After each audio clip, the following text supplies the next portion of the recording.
Hey, James. Yep. Morning, coach. Morning, you guys. All right, Apologize. we're going to go right into questions. Our first question today will be from Chad Leistico. Sure. Hi, Chad. Hey Jay, how you doing? Doing well. Thank you. Awesome, awesome. Hey, Minnesota of all teams seems like it's been about the most reliable in how it attacks you guys. You look at the ball control numbers they've had, especially over the last 3 years. Yet at the same time, you guys have been, uh, susceptible to bigger passing plays thus far this year. So, how do you expect Minnesota to attack you guys this week? Is what I'm asking. I don't think they'll get outside their personality, but within their personality, I'm sure they'll probably try to expose the things that they've seen us have problems with up until now. That's going to be the case in point until, we've shown opponents that we're able to stop the things that have hurt us.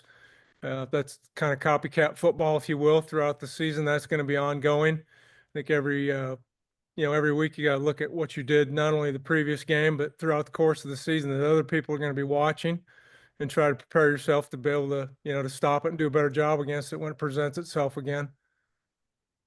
Tom Caker. Hey, Tom. Hey, Jay.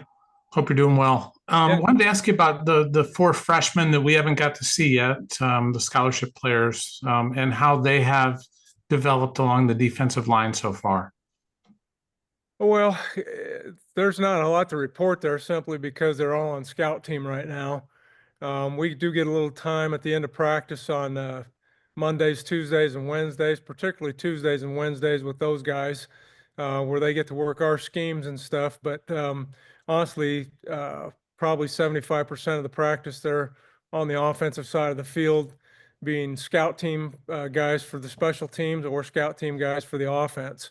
So they're working hard. They're trying to do what they can do, but they're just limited opportunity this time of the year once you get beyond training camp. So next week will be a big week, with a bye and some time to get to spend with the younger guys, and then another bye week later on, and then hopefully if we can make a bowl game, there'll be bowl prep time. But uh, it's just it's a tough time of the year for young guys in a redshirt situation to be able to progress.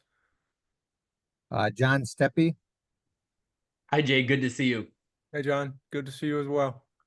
I was wanting to ask about the big plays. Kind of what kind of uncharacteristic for you guys? What do you kind of attribute those to, and what do you think can be done to kind of remedy that? Well, I think you're always looking at better ways to coach things. A lot of there's not any one particular theme with the probably you're referring to the three pass plays. One time I think again I'm not the secondary coach. Obviously, Phil would be able to best answer those questions, but a lot of times it's eye discipline. Maybe not seeing the things that you've been coached to look at and getting your eyes, wandering into spots. On other players or other parts of the field where they shouldn't be. And as you guys know, it only takes a step or two to get yourself out of position, and you can get hurt. And so I'm sure those are things that are being discussed, corrected, and worked on the practice field. And hopefully we've eliminated that and can put it behind us. But it's usually eye discipline, and just understanding what it is you're supposed to be seeing and reacting to. Corey Breda. Hey, Coach. Good to see you this morning. You as well. Wanted to ask you about Jeff Bowie. I know he's dealt Yeah. with a ton of injuries over the course of his career, and it just feels like he would be the type of story that Hawkeye fans would love to see transpire if he could stay healthy and give some production. Can you Mhm. give us an update on his status? And had he worked during camp when he was healthy? Had he gotten to a point where you felt like he was potentially a rotational guy this year? I think coming out of well, not we weren't out of training camp yet, but at the point in time in camp when he had his injury, I felt like he was on a projection, a trajectory, if you will, to where he was going to be a guy that we would be ready to have put into a game and count on getting some snaps for us. He has obviously been through several weeks of rehab, and just this week got back out on the field full time. Went through full padded practice, whatever we were wearing Monday, Tuesday, and Wednesday. He was out there and he was doing everything everybody else was. So we just got to make sure that we're not bringing him along too far and too fast. But he's in a good spot. I expect before long we'll be able to get him out in the field and having us to be able to contribute. So looking forward to that. He's making good progress. Adam Jacoby. Jay, thank you so much for your time today. I wanted to ask about the sort of 4 defensive end pass rush teams that you've had, especially on third downs. I guess, how have you evaluated that package's performance so far in the first 3 weeks of the season? Well, there's 2 different ways to look at it. One is what's happening on first and second down, when we've got tackles and noses in the game along with the 2 ends. So, on first and second down, obviously Ethan and Deontay have been the starters. They've been very consistent, played well. Brian, Allen, and Max Llewellyn have come in rotational play on first and second down. Haven't had as many of those kind of reps, but have done a good job continuing to progress. And I like where they're at and the progress that they're making. Third down now, that's obviously a little bit different animal. We've gone to a situation now where we put the 4 of those ends out on the field together, and largely it's just due to their movement skills and production. We feel like we can still rush with YA and Aaron out there, and some of the other inside guys if we want to do that or need to do that. But the 4 of those guys working together right now, especially these last couple ball games, has really produced some a good quality of play and a lot of disruption. And we're getting some hits on the quarterback, some sacks, knocking some balls down, being disruptive back there. So I think they're really doing a good job. But we really ask all of our D linemen to know all those spots. And so that can fluctuate a little bit from week to week. But right now, those 4 ends out there together on third down is a good combination of people that we like. Elliot Clough. Morning, Jay. Good to see you. I wanted to ask a couple questions to go off Corey's question about Jeff. When he's healthy, what does he bring to the defensive line? And then the second thing is, YA told us that the older guys have started referring to Devin Kennedy, the freshman, as Unk. And I guess I'm just curious what your read is of his personality, and because I've talked to him a little bit, and he just he communicates like he's 40. So. Yeah. He gives you that illusion. I'm sure when he's with the guys that he's way more like one of them than one of us adults. That's for sure. But it's a really good room. These guys get along well.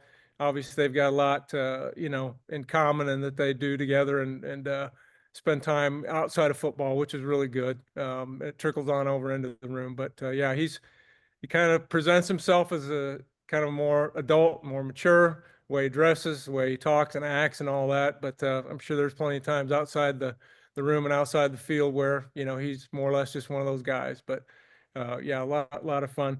As far as it relates to Jeff, specifically, I'm not sure what it is you wanted to know, but he's doing, like I said, doing a good job. He's in a good spot. He's working hard. I think, where he's maybe a little bit different than some of the guys that have played behind Aaron and YA is he's got that length, at 6'4", 6'5", or whatever he is, somewhere in that range, that we like to have inside. Just helps us be able to separate from blocks better and do some things push-pull wise in the pass rush game. And he does have an knack for that. So fortunately, we're getting more opportunities to see him, especially this last week, like we did in camp. And hopefully, as we see more of it, he'll continue to progress and work his way back out on the field and help us win some ball games on Saturdays. John Steppe. Where have you seen YA grow kind of over the last couple of years, particularly in ways that maybe don't show up on the box score? Well, that's an interesting question. He's always been a really mature football player and a mature guy in general. Probably just his leadership within the room in terms of helping younger guys. I think he's always really had a good handle on football and had a good high football IQ.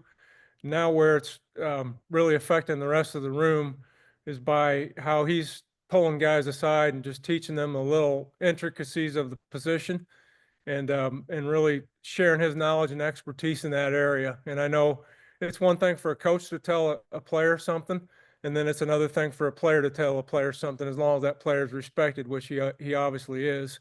But he's really doing a great job in that area, and we appreciate not only his quality of play on the field, but what he does in the meeting room with these guys. Chad? Yeah, I'm sure the defensive guys are annoyed by giving up big plays. So I know that's something that you guys preach time and time again. So knowing that that's probably an emphasis this week, how do you make sure also that they're not, playing too soft against a team like Minnesota that has shown it's willing to just take 4 or 5 yards at a time if you give it to them? Yeah, I think that's a great question, and that can happen, particularly when you're talking about corners and isolated safeties. If you get beat deep a couple times, it's pretty easy to kind of give yourself a little more cushion, a little bit more room, and then maybe you're too timid on some stuff that's more intermediate and short range. So just got to trust that their skill set. Obviously, some guys, depending on what their movement skills are like, can afford to play tighter on receivers than others. You have to know what your assets and liabilities are. You also have to know what you match up against in terms of what that guy's assets and liabilities are. But certainly we don't want guys walking around on eggshells out there, worried about making mistakes. You got to play aggressive, got to play hard, got to trust their eyes, and just do the things that they've been coached to do. And we'll have to hope that's what happens Saturday night. Scott Docterman? Jay, how's it going today? Good. How are you? I'm doing great. I wanted to ask you about kind of the pass rush, because you guys lost 2 all-timers in Logan Lee and Joe Evans. I mean, who'd been multi-year starters, been important players for a long time. How do you feel like it has come along through 3 games? The numbers say it's good, but obviously you guys value disruption more than actual sacks. Where do you feel like are the strengths now with the pass rush? Do you feel like you are where you want to be at this stage of the season? Well, I think, there's a lot of factors that come into play in terms of the statistical part of it. I couldn't even tell you where we stand in the country or the conference in terms of sacks. But what we're interested in doing is pressuring the quarterback as a unit. Sometimes that's one guy isolated on another. Sometimes it's different pick games and things that we have. Sometimes it's involving a fifth or a sixth rusher, out of the second or third level of the defense too. But what we're looking for is, are they making the progress on the field, practice field, of the things that we're trying to teach? And the answer to that question is yes, and they are continuing to climb and grow. Sometimes those numbers are going to be a little bit misleading as you get through the schedule and start playing some other teams. And in certain cases already this year, there have been plays where, when we've put the stopwatch on the snap to throw amount of time, that we have to get to the passer, it's underneath of 4 seconds. And I don't care if you're rushing a high school offensive lineman, you're not getting there. So it's a matter about trying to disrupt by getting your hands up and things like that. Those are the things that, even if you don't tip a ball, the disruption of the vision of the quarterback by getting your hands up, those things matter in terms of the overall outcome of the play when it's all said and done. So I think we're seeing the right kinds of things happen. Obviously, the more we can do it, the better. So we just got to continue to push forward, and obviously the test is going to get tougher this week. So we'll continue to battle and work on it. David Eichholt? Hey, Jay, really appreciate you taking the time. Sure. Something that's interesting about your room, it just seems like when one guy makes a big play, it seems like everybody else is happier for that person to make the play than that person who actually does make the play. I'm just sort of curious, you guys have had strong leaders in the room. What's the key to kind of continuing the development of leadership and preparing guys to take leadership role and just kind of creating that culture that basically, one person wins, we all win, the defense ultimately wins?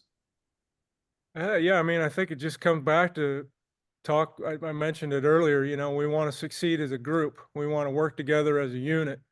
And we have a saying in our room, like, nothing works unless we all work. And so we got to be together on it. And, we'll point out instances where we see teams where guys want to go celebrate a play individually after they make a play, and run away from the rest of the unit, so to speak, to get their, airtime on TV and be publicized for it. And that's just not how we're trying to be. I think we all all the guys in the room understand that it takes everybody together. Even if you're the guy that makes a play, somebody else probably had a hand in getting that set up for you or helping you with it. And the credit there'll be plenty to go around as long as everybody just does their job. Plays will come to you. If you just stay fundamentally sound and stick with your assignment, and then the biggest thing at all is you hope you go in the locker room winning a game, and then all those things come together and get reinforced. For sure. Sure. All right, Coach, final question will be from Corey Breda. Yeah, I want to ask you, with this being the first road game of the year, about the travel team. How many D linemen do you typically travel? And I know Tom asked you earlier about first year guys. Mhm. What, if any, first or second year guys will be going with the team up to Minneapolis this weekend? We actually have that coverage of that information in our staff meeting this afternoon. That's kind of a Wednesday afternoon. It's not chiseled in stone yet, but the names get submitted to Coach Ferentz, and then he's got to decide, if we're over our number, what position group has to take a guy off, or what one possibly gets to add a guy. We've traveled as many as 10 to 12. I think 11 last week. Even though it was a home game, we still have a hotel list of guys that go.